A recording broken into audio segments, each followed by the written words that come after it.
नमस्कार। एडवोकेट पीयूष श्रीवास्तव, उच्च न्यायालय इलाहाबाद। क्या शिकायत है आप लोगों की, क्या मामला था? देखिए, जिस मामले में प्रकरण ये है कि 0270/25 थाना सारनाथ जनपद वाराणसी में माननीय कमिश्नर महोदय के आदेश से एक एफआईआर पंजीकृत हुई, जिसमें बाद में माननीय उच्च न्यायालय ने आरोपी विदय सिंह, प्रभात कुमार और दो अन्य लोगों को ये कहते हुए एक चेतावनी दी कि भाई आपको पैसा भी जमा करना, और साथ में एक ये दिया कि एक स्टे करते हुए कि नहीं, आप अगर किसी भी तरीके से व्यवधान डालेंगे तो आपके खिलाफ पूरी जो रिकॉल एप्लीकेशन है वो माननीय न्यायालय में पड़ सकती है। उसके संदर्भ में एक हम लोगों ने पुलिस को एक तहरीर दी। तहरीर में लिखा कि हमारे साथ लगभग हमारे 10 एम्प्लॉय और एक सुनील कुमार सिंह दिल्ली के, उनके साथ 51 लाख का फ्रॉड, और हमारे लगभग 10 लोग, जिसमें अखिलेश गिरी, सौरभ झा, शेर बहादुर सिंह, नीरज जी, रजत जी, गोपाल किशोर, नेहा किशोर, योगेश कुमार अन्य के साथ लगभग 25 से 30 लाख रुपए की फ्रॉड हुआ, सैलरी और इन्वेस्टमेंट के नाम पर। उसके बाद कई बार श्वेता गुप्ता नाम की एक महिला है जो सब पर आरोप लगाती है। कई बार उसके आरोप को पुलिस ने भी खारिज किया और रिपोर्ट में भी कोई साक्ष्य सामने नहीं आया। उस क्रम में जब पुलिस हमारी बिल्कुल एफआईआर नहीं सुन रही थी, माननीय सिविल जज महोदया क्या 7th क्या हम लोगों ने एक एप्लीकेशन दिया। उसके बाद उस 156(3) जो बाद में 173(4) हो गई है, उसमें हमारी पिटीशन को अलाउ करते हुए, एप्लीकेशन को अलाउ करते हुए उक्त धारा में मुकदमा पंजीकृत करने को कहा गया। इससे पहले 15-20 दिन, 1 महीने का इंतजार किया गया। पुलिस ने मुकदमा लिखा और केवल हिला हवाली हमारे और हमारे क्लाइंट्स के साथ किया। उसके बाद हम लोगों ने जब मुकदमा पंजीकृत हो गया तो माननीय उच्च न्यायालय में एक रिट पिटीशन डाली हुई जो पेंडिंग है।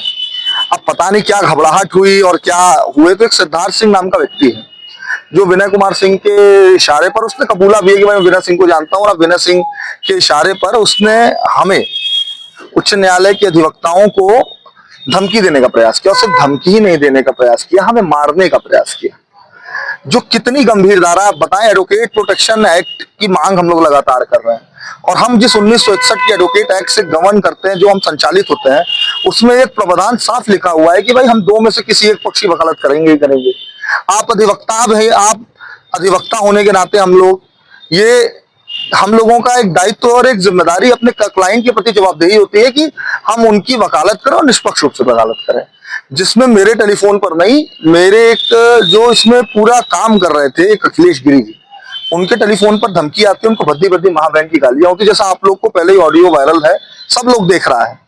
उसके बाद बड़े दुख के साथ मुझे कहना पड़ रहा है, मुझे कहने में कोई गुरेज नहीं है कि इस ऑडियो वायरल होने के दो दिन बाद हम लोगों ने आपस में चर्चा किया कि भाई कल को एक हमारा योगेश कुमार लड़का है, वो तो डर के मारे बेचारा बैठा हुआ है, और 2-3 लोग अपने परिवार के साथ यहाँ पर पूरा सब लोग आए हुए थे। आने के बाद हमें मारने की और मुकदमा वापस लेने की धमकी। सबसे देखिए ये चीज है कि अगर अब तुम नहीं करोगे तो तुम्हारे परिवार को अच्छा नहीं होगा, तुम्हें जान से मार दिया जाएगा, तुम्हारी हत्या करा दी जाएगी और तुम्हें देख लिया जाएगा। तो हम लोग के तो भाई बॉस माननीय चीफ जस्टिस महोदय होते हैं, हमारे उच्च न्यायालय के कुछ अधिवक्ता जो उनका मेंशन भी, और उसके बाद मेंशन करके उसके बाद फिर यहाँ के लोकल अधिवक्ताओं को मैं धन्यवाद देना चाहूंगा कि लोकल अधिवक्ताओं के द्वारा लगातार हम लोगों को एक जो प्रयास मिला और जो एक तरीके से हम लोग को सहानुभूति और जो ताकत मिली, सारे लोग हम लोग कमिश्नर साहब के यहाँ गए। कमिश्नर क्या, हम लोगों ने एप्लीकेशन दिया, उच्च न्यायालय से भी लोग आए, सभी लोगों ने इस बात को किया। और मैं धन्यवाद दूंगा अपने बार काउंसिल ऑफ इंडिया के सदस्य और मेंबर का कि बढ़ चढ़ करके बार के लोगों ने इसमें सहयोग किया, और सब लोगों ने एक सुर में मेरे पक्ष में ये कहा कि भाई ऑडियो वायरल है, पुलिस को एफआईआर करनी चाहिए। पुलिस को इतना दबाव बार के बनाने के बाद फिर पुलिस ने एक एफआईआर दर्ज की। अब आपको मैं ट्विस्ट बताता हूं कि मामला खराब क्या है, कि जिस धारा में एफआईआर पंजीकृत होनी चाहिए थी, जैसे माननीय न्यायालय का था कि उक्त धाराओं में पंजीकृत एफआईआर करें, 10270 में आप 409, 419, 420 लगाते हो, 409 भी लगाते हो। हमारी एफआईआर में आप ऐसा कुछ नहीं करते हो। क्यों संरक्षण दे रही है पुलिस, मुझे समझ में नहीं आ रहा, जबकि मामला दोनों का एक ही व्यक्ति द्वारा, एक ही आरोपी द्वारा यह काम किया जा रहा है।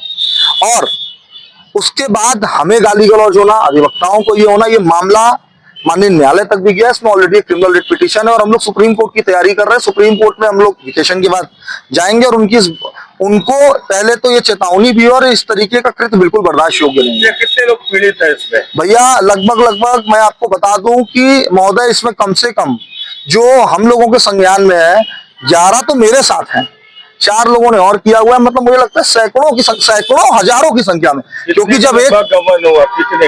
लगभग 200-300 करोड़ तो सामने, और ये बहुत बड़ा अमाउंट है। हजारों करोड़, 100 करोड़, अब कितना है ये तो आरबीआई का डिटेल हम लोगों के पास जो है, हम लोगों ने आरबीआई को लिखित शिकायत दी है। मेरे पास साक्षात प्रमाण है कि लगभग कम से कम आरबीआई के नाक के नीचे उसका प्रतिष्ठी पत्र यूज करते इस्तेमाल करते हुए लोगों ने इसमें गबन किया है और आरबीआई के नाम पे ठगी हुई है। मैं आरोप लगा रहा हूं आरबीआई के नाम पे ठगी हुई है।